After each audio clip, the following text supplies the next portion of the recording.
Contrarily, the descendants of slaves were left impoverished and powerless.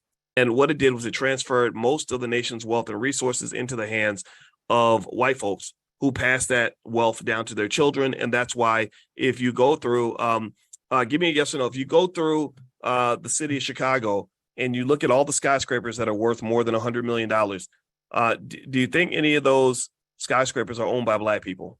Have you ever seen a $100, $200 million skyscraper that was clearly owned by a Black-owned company? There's thousands of them. I mean, it's got to be at least, 10 or 20 or 30 or 50 or 100, right?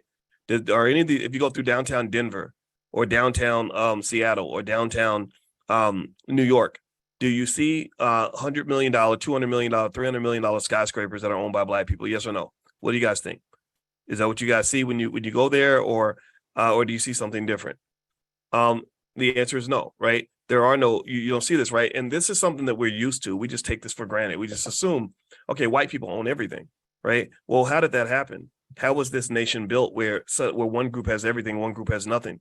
Well, a lot of it obviously can be seen in history. When you think about, for example, Juneteenth, we're taught to celebrate Juneteenth. And I'm not going to say that there's nothing to celebrate, right? There were some benefits from being moved from being unpaid slaves to being paid slaves. But that's what Juneteenth was. They were forced to go back to the plantation. Their wages were chosen by their masters. And then they went from being slaves to sharecroppers.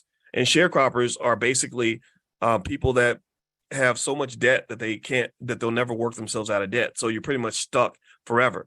So modern day sharecroppers are people that have so many student loans, for example, that they can't quit their job because they have to keep paying back this illegal debt that was accumulated through student loans. That was designed in a specific way, because if you're deep in debt and you have to repay and they can force you to repay, then you got to keep working.